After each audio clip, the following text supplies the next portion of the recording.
சபை நடத்துற ஊழியக்காரன் எப்படிதான் இருக்கணும்?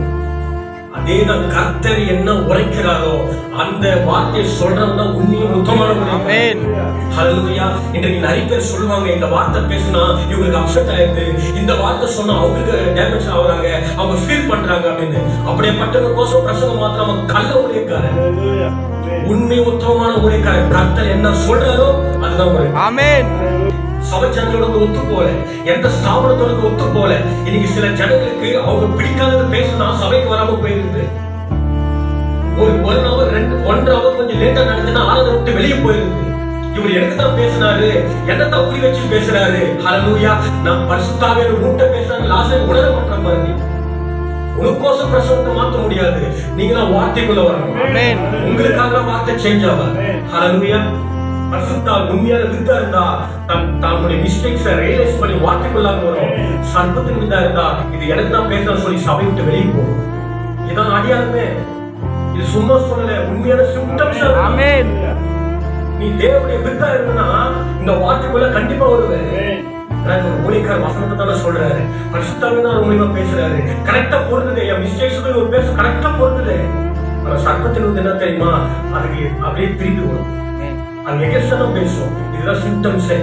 எவ்வளவு பேர் பரிசுத்தாவை பெற்றிருக்கிறோம். ஆமென். எதுவுமே யாரா இருந்தாலும் அதை பத்தி கவலை இல்லை, யாரோட கூட அவன் ஒத்து போல, அவன் மக்களுக்காக நிக்கல, அவன் தேவனுடைய சார்பு. ஆமென்.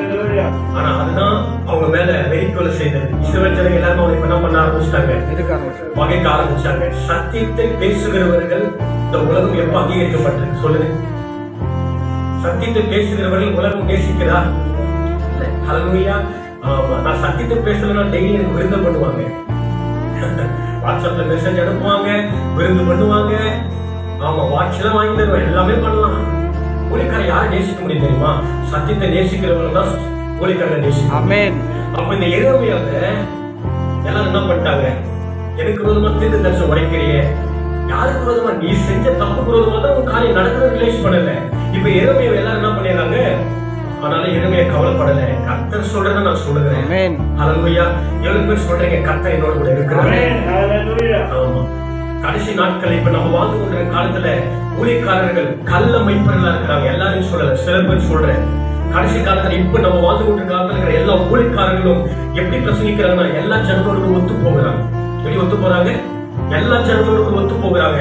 அதிகமா காணிக்கை கொடுக்குவாங்க. அவங்க சபைக்கு வரலன்னா என்ன ஆகும்? நம்ம சபையில ஒரு கூட்டம் குறைஞ்சிருமே.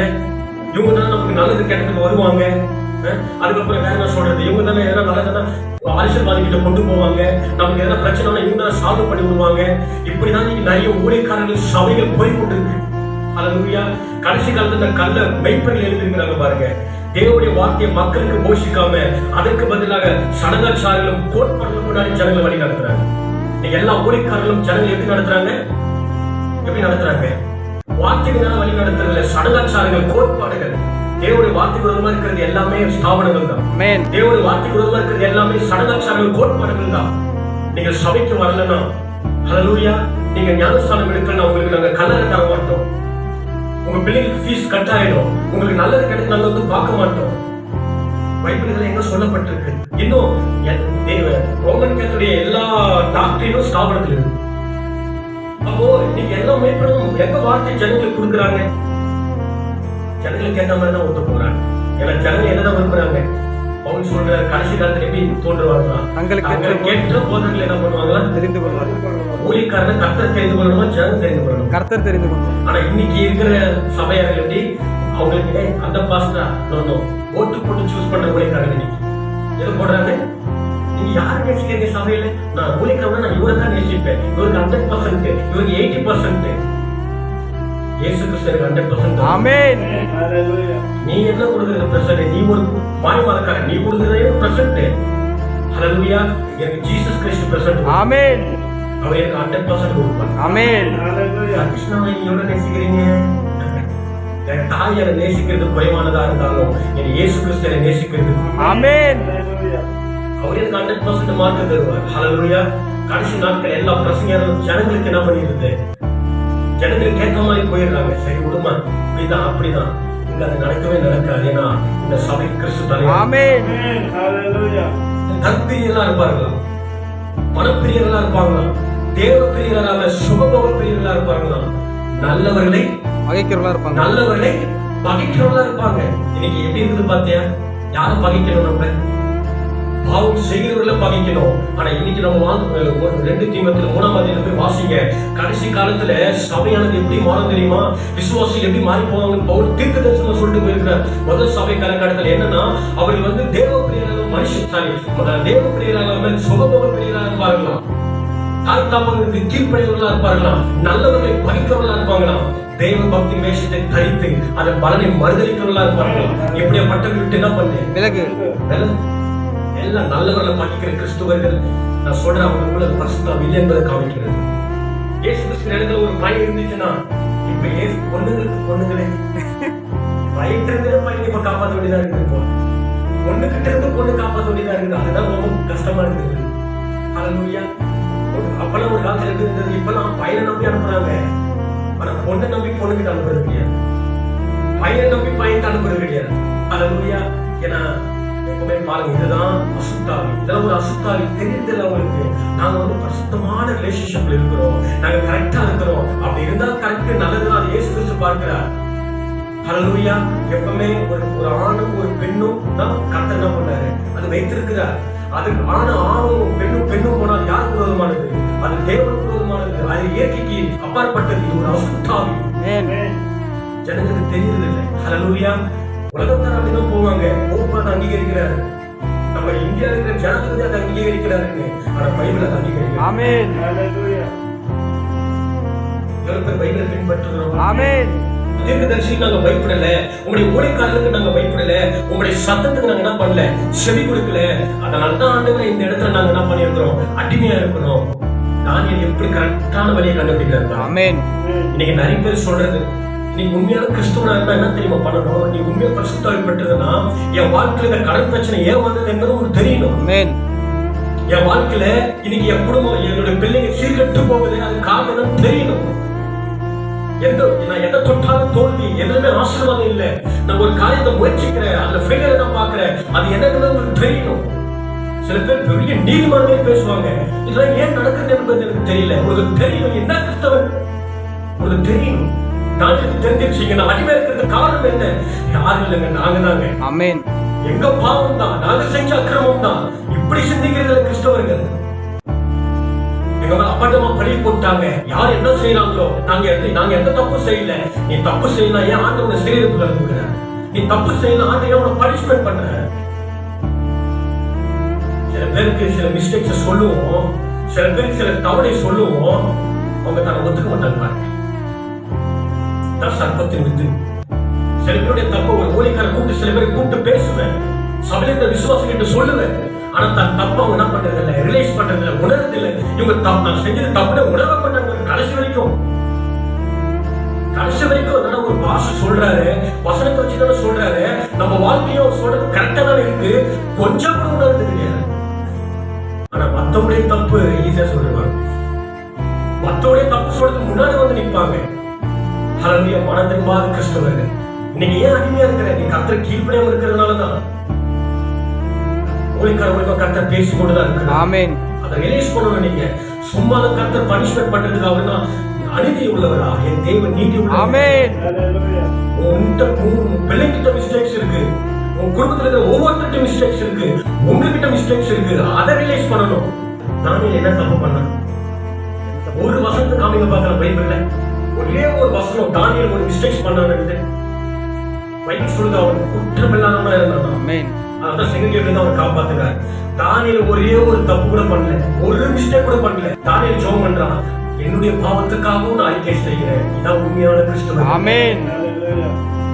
தானியேல் பாவமே செய்யல, ஒரு நீதிமான், ஒரு பியூர் ஆட்டு உள்ளவன், ஒரு 50%.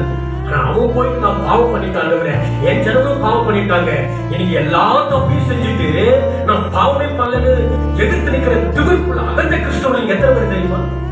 சத்தியத்துக்கு கீழ்ப்படிய ஒவ்வொரு மக்களையும் கர்த்தர் நியாயம் தீர்ப்பார். ஆமென். சத்தியத்துக்கு கீழ்ப்படிய ஒவ்வொருவரையும் கர்த்தர் என்ன பண்ணுவாரு? நியாயம் தீர்ப்பார். பாச கூப்பிட்டு அட்வைஸ் பண்றாங்களே, கரெக்டா தான் அட்வைஸ் பண்றாரு, நம்ம அதை எடுத்துக்கலாம் அப்படின்னு இல்லாம அவங்க வேற எதுவும் ஃபீல் பண்றாங்க. ஒத்துக்க மாட்டாங்க, தப்பு தயவுசெய்து ஒத்துக்க மாட்டாங்க. எனக்கு அது வந்து தெரிஞ்சது.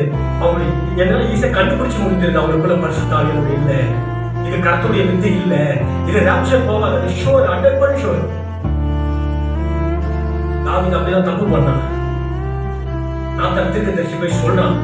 உடனே அவன் என்ன பண்றான், அவன் இப்படி அப்படியா ஒரு கிங்கு அப்படி சொல்லல. உடனே தன்னுடைய மிஸ்டேக்ஸ அவன் அக்செப்ட் பண்ண பாருங்க. தன்னை எம்டி பண்ணி ராஜா, நான் ராஜாவே இல்ல ஆண்டவரே, நான் ராஜா இல்லை, இந்த நான் ஒரு ஒன்றுமே இல்லை அப்படின்னு சொல்லி எம்டி ஆக்கி போய் ஜெபம் பண்றான். கர்த்தர் அவனை மன்னிக்கிறார். யாருக்கும் அப்படிப்பட்ட இறுதியும் இருக்கு. அல்லேலூயா.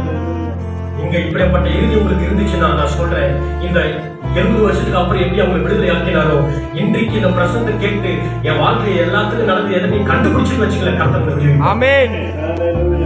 உண்மை எதனால நடந்தது, எதனால நடந்ததால உன்னால நடந்தது, உங்களால நடந்தது. மனுஷனுக்கு முன்னாடி சும்மா ஒத்து போடுறது நடக்கக்கூடாது. இயேசு கிறிஸ்து முன்னாடி என்ன மாதிரி பண்ணி. அல்லேலூயா. நான் எப்படி ஜெபம் பண்றேன் பாத்தீங்களா, நான் செஞ்ச அந்த தப்பு, என் ஜனங்க செஞ்ச ஆண்டவரே தப்பு, வழியை கண்டுபிடிச்சிட்டான். அதான் சொல்றேன், உங்களுக்கு உங்க வாழ்க்கை நடக்கிறதுக்கு சில விட உங்களுக்கு தெரியாது தெரியுமா? உங்க வாழ்க்கையெல்லாம் ஏன் நடக்கிறது உங்களுக்கு தெரியாது. அதுக்கு எல்லா ஆன்சரும் பைபிள் இருக்கு. ஆமென். அது எல்லாத்துக்கும் ஆன்சர் வந்து செய்தி ஊழியக்காரர் மூலமா அந்த செய்தி இருக்கு பாருங்க. ஆமென். அந்த விடையை நீங்க கண்டுபிடிச்சிட்டீங்கன்னா, அதுக்கு அந்த விடையை கண்டுபிடிச்சா உங்களுக்குள்ள விசுவாசம் வரும். நீங்க ஜெபம் பண்ணீங்க, அப்போ கர்த்தர் உங்களுக்கு ஜெபம் பண்ணுவாரு. இது ஏன் நடந்தது, எதனால நடந்தது உங்களுக்கு தெரியாத போது நீ எப்படி ஜெபம் பண்ணுவேன்? அல்லேலூயா. ஒரு பொருள் தொலைஞ்சிச்சு, அது எங்க தொலைஞ்சதுல போய் நீங்க தேடுவீங்க. தொலைஞ்ச இடத்த விட்டு வேற எங்க போய் தேடலாம் இல்லையா? அப்போ உங்க வாழ்க்கையில ஏன் நடக்குது என்பதை எது ரிவீல் பண்ணது உங்க வார்த்தை தான். ஆமென். அப்ப இதை நீங்க கண்டுபிடிச்சிட்டீங்க, அதான் ஜெபம் பண்ணணும், அதான் பைபிள் படிக்கணும், அதான் நல்லா ஒரு டெலிகிராம்ல வச்சு செய்தி கேட்கணும். அவர் ஏழாம் சாமி தூதன், அவர் ஒரு தீர்க்கதரிசி, கர்த்தர் தெரிந்து கொள்ளப்பட்ட விசேஷித்த ஒரு பாத்திரம். அவர் மூலியமா தான் எல்லா சீலும் ஓபன் ஆச்சு. ஒரே ஒரு பாவம் கூட செய்யாத ஒரு தீர்க்கதரிசி. ஹல்லேலூயா. ஒரு இடத்துல அவருடைய நண்பர்கள் எல்லாம் சொல்றாங்க, நண்பர்களுடைய நண்பர் ஒரு இடத்துல போறாங்க, இது வந்து அது எப்படி சொல்றது, ஒரு பெண்மைக்குரியவரா இருக்கிறீங்க, எப்படி சொல்லுவாங்க, பெண்ணா இருந்தா இருப்பா, பெண்ணா இருந்தா இருப்பா, நல்லா டிசிப்ளினா. ஒரு இப்ப இல்ல, ஒரு 60-70 வருஷத்துக்கு முன்னாடி போன பெண்களை பாருங்க. ஒரு 60-70 வருஷத்துக்கு முன்னாடி இருக்கிற பெண்களை நீங்க பாத்தீங்கன்னா அவங்க மேல ஒரு இச்சையான பார்வை வராது. நான் சொல்றது எத்தனை பேர் உண்மை ஏத்துறீங்கன்னு தெரியல. ஒரு தவறான ஒரு இஸ்திரி இல்லைன்னா ஒரு தவறான வாலிப பையன் இருக்க மாட்டான். இவருக்கு ஒத்துக்கிறீங்க? டாபிக் சொல்ற, ஒரு தவறான ஒரு இஸ்திரி இல்லைன்னா ஒரு தவறான வாலிபன் இருக்க மாட்டாங்க. ஒரு 60-70 வருஷத்துக்கு முன்னாடி இஸ்திரிகள்லாம் பாருங்களேன், எப்படி இருந்திருப்பாங்க, நல்லா போட ஜாக்கெட் எல்லாம் போட்டு போடவே அவங்களுடைய அங்கங்கள் வெளியே தெரியாது. இன்னும் கட்ட வேலை பார்த்து நடப்பாங்க. அப்படி இந்த ஒரு காலம். ஆனா இன்னைக்கு அப்படியே பாருங்க எப்படி ஆயிடுச்சு பாத்தீங்களா? டோட்டலா பிசாசு மாத்திட்டான். அவங்க சொல்றாங்க, நீங்க என்ன பெண்கள் போல இருக்கிறீங்க, அப்ப நீங்க வந்து சிகரெட் பிடிக்க மாட்டீங்கன்னா யார் சொல்றது அப்படின்னு சொல்லிட்டு இவங்க சிகரெட் கையில் எடுக்கிற சத்தம் வருது. Don't smoke, don't drink. உன் சரீரத்தை தீட்டுப்படுத்தாது, ஏன்னா உன்னை கொண்டு ஒரு பெரிய காரியத்தை நான் செய்ய காத்திருக்கேன். சின்ன வயசுல இருந்து அந்த சத்தம் அவருக்கு கேட்க இருக்கு. அவர் பிறக்கும் போதே அந்த மேகஸ்தம் அவர் தலைமையில் இருந்து. ஹல்லேலூயா. 1933 7 தரிசனங்கள் கர்த்தர் கொடுத்தார். ஞானஸ்நானம் கொடுக்கும்போது வானத்துக்கு ஒரு சத்தம் வருது. நான் ஞானஸ்நானம் எப்படி எனக்கு முதல் வருகையில எனக்கு வழி ஆயத்தம் பண்ணினாலும், 2ஆம் வருகைக்கு மனவாட்டிக்கு ஒரு உங்களுடைய செய்தி எல்லாம் ஆயத்தப்படுத்தும் சொல்லி. இன்னைக்கு அவ்வளவு பெரிய தீர்க்கதரிசி. ஹல்லேலூயா. இன்னைக்கு அவரை பார்த்து கள்ள தீர்க்கதரிசி சொல்றாங்க. இன்னைக்கு அவரை பார்த்து இன்னைக்கு என்னென்ன 2 பொண்டாட்டிங்க வேற சொல்லுவாங்க, என்னென்ன பேசும்போது அப்படிலாம் பேசுறாங்க. அவங்க அத்தனை பேருக்கு நியாயத்திற்கு காத்து கொண்டு. ஆமென். ஹல்லேலூயா. இவர் சொன்ன ஒரு தரிசனம் கூட நிறைவேறாம போல பர்ஃபெக்ட்டா துல்லியமா நிறைவேறுச்சு. நிறைய ஊழியக்காரர்கள் வந்து நான் பிரதமரை விசுவாசிக்கிறது இல்லை, அப்ப தானே எடுத்து எப்படி பேசுறேன், நான் பிரதமரை விசுவாசிக்கிறது, சமஸ்ல எப்படி பேசுறேன், அவருக்கு தான் ரிவீல்ட் ஆயிடுச்சு. ஆமென். அவர் மூலியமா உங்களுக்கு தெரியறதுக்கு சான்ஸ் இல்லை. ஆனா எனக்கு பிரதமர் ஒண்ணுமே இல்லைங்க. அவர் மட்டும் வெளிப்படுவாரா, எனக்கு வெளிப்பட மாட்டாரா? உனக்கு வெளிப்பட மாட்டாரு. ஏன்னா வார்த்தை தீர்க்கதரிசி தான். ஆமென். தப்பா நினைச்சுக்காதீங்க, நான் தவறான அர்த்தத்துல சொல்ல. தீர்க்கதரிசி மூலியமா ஒரு வார்த்தை வரும். ஆமென். உனக்கென்ற ஒரு ரெவலேஷன் வராது. தீர்க்கதரிசி வந்த ரெவலேஷனை விட ஒரு ரெவலேஷன் வரும். இது சொல்ல புரிஞ்சுக்கிட்டீங்களா? தீர்க்கதரிசி ஒரு ரெவலேஷன் கொடுத்துட்டாரு, அதுல இருந்தாலும் ஒரு ரெவலேஷன் வருவாக்காண்டி உனக்குன்னு ஒரு புது ரெவலேஷன் வராது. அப்ப தீர்க்கதரிசியை கரெக்டா நம்ம புரிஞ்சுக்கணும். ஆமென். தீர்க்கதரிசியை கரெக்டா நம்ம என்ன பண்ணணும், அண்டர்ஸ்டாண்டிங் பண்ணிக்கணும். பாருங்க, அப்ப ஆண்டவர் இன்னைக்கு நம்ம வாழ்ற காலத்துல ஒரு செய்தியை அனுப்பியிருக்கிறார். மீட்பின் திட்டம் எல்லாம் வெளிப்பட்டிருக்கு. 7 ரெவலேஷன். ஆமென். இன்னைக்கு நம்ம பேர் ஜீவ புஸ்தகத்துல பார்க்கிறோம். ஆமென். எவ்வளவு பேர் ஜீவ புஸ்தகத்துல பார்க்கிறோம். ஆமென். ஹalleluya. பேர் ஜீவ புஸ்தகத்துல இருக்கு. ஆமென். யோசேப் இல்ல, இப்ப தானியேல் போட்டுக்கிறது தானியேல் இல்ல, அது நான். ஆமென். என் பேர் எங்க இருக்கு? இப்ப எஸ்தர் படிக்க இல்லாத எஸ்தர் இல்ல, அது நீங்க. ஆமென். நீ ஆபிரகாம் படிக்கிறீங்க, அது ஆபிரகாம் இல்ல, அது நீங்க. ஏன்னா என் பேர் பைபிள் இருக்கு. ஆமென். எப்ப இருக்கு? உலக தோட்டத்துக்கு ஒரு ஆமென் சத்தமா. ஆமென். சில பேர் சொல்லுவாங்க, நம்ம எப்ப ஞானஸ்தானம் எடுக்கிறோமோ அப்பதான் கர்த்தர் அவ்வளவு பேர் ஸ்டிக் பண்ணி எடுத்து என்ன பண்ணுவாரு, அட்டன்ஸ்ல எழுதுவாங்கல்ல. இனிமேல நீ வந்து இப்ப வில்சன் ஞானஸ்தானம் எடுத்த வில்சன் நீ என்னுடைய எழுதுனா இல்ல, உலக தோட்டத்துக்கு நம்முடைய பேர் கர்த்தர். ஆமென். உலக தோட்டத்துக்கு நீ தெரிந்து கொள்ளப்பட்டது இந்த செய்திக்குள்ள வந்திருக்கிறேன், இந்த வார்த்தைக்குள்ள வந்திருக்கிறேன். ஹalleluya.